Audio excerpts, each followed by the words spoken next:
एक लड़का था, मां ने उसका विवाह कर दिया, पर वह कुछ कमाता नहीं था। मां जब भी उसे रोटी परोसती थी तब वह कहती कि बेटा ठंडी रोटी खा लो। लड़के की समझ में नहीं आया कि मां ऐसा क्यों कहती है, फिर भी वह चुप रहा।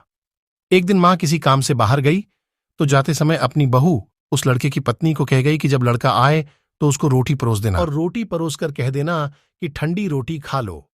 उसने अपने पति से वैसा ही कह दिया तो वह चिढ़ गया कि मां तो कहती ही है और वह भी कहना सीख गई। वह अपनी स्त्री से बोला कि बता रोटी ठंडी कैसे हुई, रोटी भी गरम है, दाल साग भी गरम है, फिर तू ठंडी रोटी कैसे कहती है।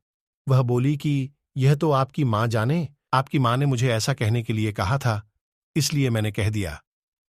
वह बोला कि मैं रोटी नहीं खाऊंगा, मां तो कहती ही थी, तू भी सीख गई। मां घर आई तो उसने बहू से पूछा कि क्या लड़के ने भोजन कर लिया।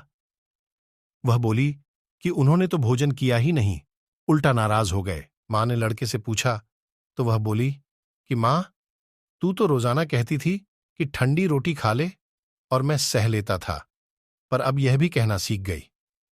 रोटी तो गर्म होती है, तू बता कि रोटी ठंडी कैसे है। मां ने अपने बेटे से पूछा कि ठंडी रोटी किसको कहते हैं, तो बेटा बोला मां सुबह की बनाई हुई रोटी शाम को ठंडी होती है, बासी रोटी ठंडी और ताजी रोटी गर्म होती है।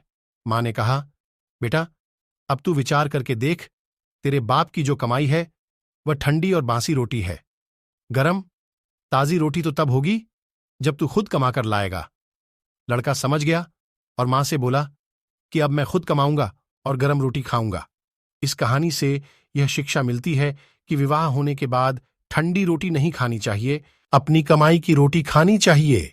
इसलिए विवाह तभी करना चाहिए जब स्त्री का और बच्चों का पालन पोषण करने की ताकत हो।